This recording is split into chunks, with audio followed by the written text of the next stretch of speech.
Paraan nag-video ako nitong washing, and then may nag-message sa akin na gusto daw nilang makita kung talaga daw ba gumagana daw lahat ng to, kasi nga dati kasi sira yan. So ito yung aking pinalit na parts.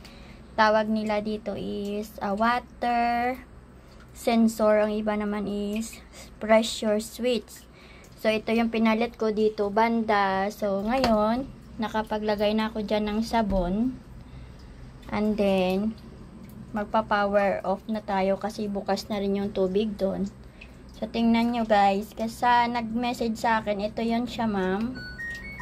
Ayan, ito yung water level. Ayan, so magpipindot ako na number 6. Ito yung process niya. So magpipindot ako dito ng wash. Ayan, wash.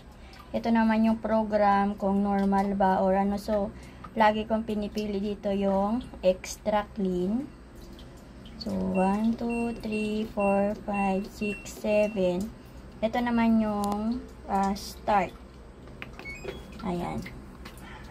So, ipapakita ko sa inyo dahil nga dati talaga kumatos to ng 4 months. 4 months siyang kumatos. Napalitan ko siya ng August, September, October, November, December, January, February, March, April. So, magna 9 na din. 9 months na din to ngayon.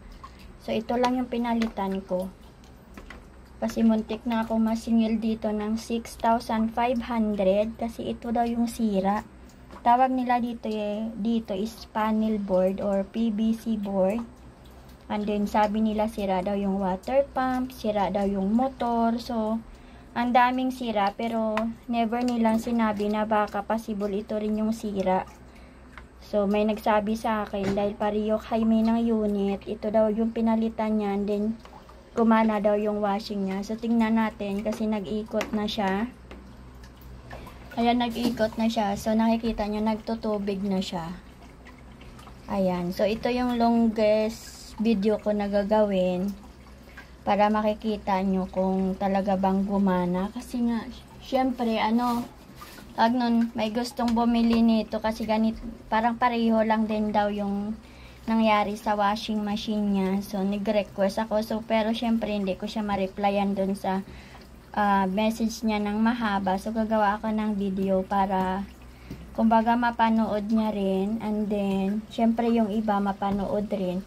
Ipopost ko to mamaya, and din lalagyan ko ng link yung saan to. Basta pareho sila ng tatlong ngipin ito. Ayan, kasi sa akin binaklas ko ganito din. So, kinabit ko na din siya. 2 tornilyo lang dito. Dito lang yun, oh. Ito yung isang tornilyo. Ito isang tornilyo din. So, pag angat mo dito banda itong pressure switch. So, ayan siya. Tingnan nyo ha. Kasi para ba nakikita natin. Kasi minsan yung na-upload ko na video ay tawag nun, mga 30 seconds, 1 minute. So, hindi siya kompleto. Pero palagi ko tong ina-upload. Siguro itong buwan, naka-upload ako 2 video. So, ang aking washing machine ay 5 years old na to. So, ganyan siya. Nagdidiretso na to, kunwari maglaba, nagbabanlaw na din siya, tsaka nag-i-spin. Dati naglalaba siya. Una-una sakit niya, naglalaba. And then, nagbabanlaw. So, after nung banlaw nun, nag-spin, pero hindi na siya pigang-piga. So, the next week, laba na lang, hindi na nagbanlaw. So, yung ginagawa ko, tinatanggal ko siya dito. And then, nagmamanwal ako ng laba. So, ang mahirap doon, yung tubig hindi nadi-drain. Kaya sabi ko baka masira yung aking washing. Kasi di ba na-stuck yung tubig. So, nang pina-check ko nga sa kanila, sabi daw ng mga technician, pulpol, sira daw yung washing machine ko. Sira yung water pump. Sira daw yung motor. Sira daw yung ganito. So, ang sabi nila, pag ganito lang yung sira, 6,500 ang singil. Iba pa daw yung motor, iba pa daw yung water pump ba yun? Basta may sinabi. Pero never nila tong kinonsider, di ba? So magkano lang to? 200 pesos. 200 pesos or 200 plus kasama ang shipping fee. So, ayan. Tingnan natin kasi para ba maganda or mahaba-haba yung video. Hindi ko alam kung ilang video yung pwede ko ditong ilang minutes ang pwede ditong ma-upload. Siguro mga 15 minutes maximum, no? Ayan, so anyway, ganyan siya guys. Medyo madumi na tong washing ko. Mamaya ko na siya lilinisin. After ko maglaba kasi naalikabukan dito. Minsan hindi siya nakukuberan. So, sa akin talaga, lagi kong ginagamit dito, liquid detergent. Kaya lang naman bumabara yung washing minsan pag gumamit ka ng powder na sabon. So, ayan siya.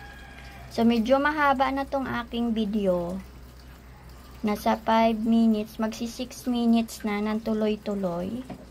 Pero, syempre gusto ko ngang ipakita, diba, ng buo yung washing natin hanggang sa mag-ikot siya. Ang importante is gumagana itong timer dito, yung mga program. Ayan. So, ayan na guys. Naglalaba na yung ating washing machine. Ayan. So, kapag liquid detergent, dinidiretso ko na yan siya dyan sa, tawag nun, sa mga damit. Ayan. Yan na lang ginagawa ko. Tsaka mabango na din siya pagkatapos. Kasi nga liquid detergent. So, ganyan siya guys. So, i-consider nyo kapag yung washing machine nyo nag-PPA or nag-e-error, ito lang yung, basta ito yung pinalitan ko. Wala na akong ibang pinalitan dito maliban dito sa pressure switch or water sensor ko. So, ayan ate, panoorin mo to ate kasi nga tingnan mo tong washing machine ko. 4 months din akong nagsakripisyong maglaba-laba. Tapos inasma na ako, inubo na ako kakalaba. Kasi syempre, 'di ba? Hirap kaya maglaba. Tingnan nyo, yan siya. Tingnan nyo mabuti ha, ito yan. Basta tatluhan ang sakit. Makikita nyo yan. Tatluhan. So ayan, nagtubig na siya ulit. So ayan. So nag-message sa akin, ito na yung video mo ate. Ayan. So mamaya sa part 2, pag nagbanlaw na siya or nag-spin, magkukuha ulit ako ng video. Ito kasi naglalaba pa lang siya, nagtutubig, naglalaba, nakikita nyo naman. Ayan siya. O, diba? Malakas ang ano nito, parang brand new na din yung performance niya.